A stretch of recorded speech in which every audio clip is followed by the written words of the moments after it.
My name's Simon Carter. I've been shooting rock climbing now professionally for about 16 years. The one by far most important thing for climbing photography is to become competent as a climber and have quite a bit of experience before you start trying to think about adding a camera and photography into the mix. Then you can start thinking about things that will help you improve your climbing photography.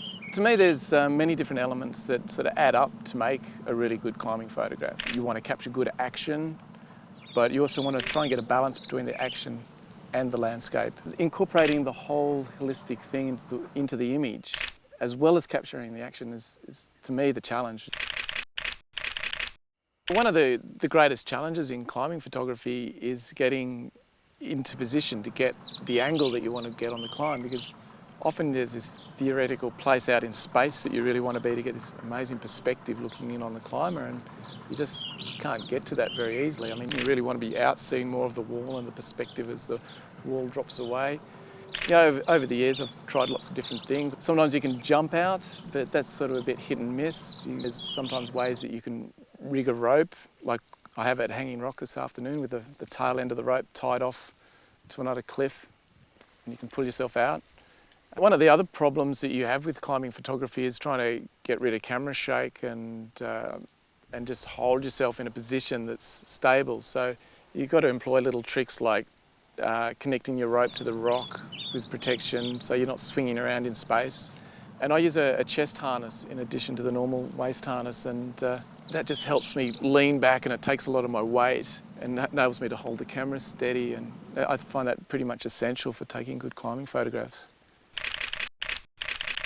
Later on this afternoon we're going to go over to Hanging Rock on the other side of the Grose Valley here, and it's a composition, an angle that I've been thinking about for about 12 years. And I just kept thinking how great it would be if you could sort of be out in space, you know, maybe 5 or 10 metres out from the wall. You'd be able to really show this amazing orange wall and sitting high above the valley and just show that entire setting.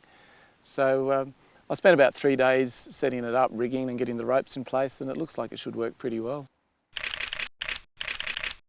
Here I am out at Hanging Rock. Get a good view of the wall from here. I've got a bit of rigging here. I've got a rope above me here.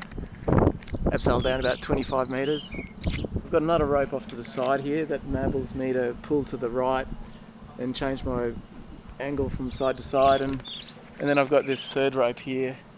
It's a 90-metre rope stretched all the way across to Hanging Rock there, and that enables me to pull out from the wall, and with that and the side rope here I can change my perspective really well and get all sorts of different angles, and it gives me a very nice stable platform to work from, and that way I can frame up my compositions. I find in climbing photography there's no real guarantees. You've also got to be ready for the unexpected. There's always things that you can't control that come up in a shoot, and the light is one of the things, and you've either got to work with the light you've got, or you've got to wait until you get the kind of light that you want. I've got to admit, I was a very slow uptaker to digital. I was a bit of a die-hard film fanatic, and I really love the colour gamut that you get with film. It wasn't until the D3 came along with the full-frame sensor, and the sensor has got such a nice colour gamut itself, that I started shooting it, and I just found it so good for climbing photography. You don't have to stop and change films. You can rattle off 9 frames a second. The resolution is just unbelievable. One of the things I do like about the digital as well is that the live view can be really handy for getting the camera into positions which would otherwise be a bit too awkward to get the camera to. When I abseiled down before, I took a pretty full kit of lenses. I had a 70 to 200, a 50, a 35, and a 14 to 24, and a 16mm fisheye.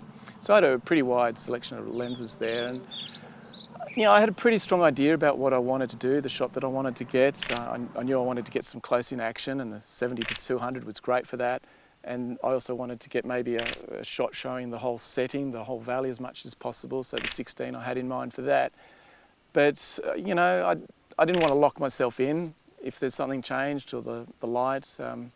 I wanted to have a few options. I mean, it's a lot of effort to come out here and set up, and getting some climbers up at 4 AM to come out here on a shoot. You don't want to suddenly go, I wish I had that lens, which I don't have.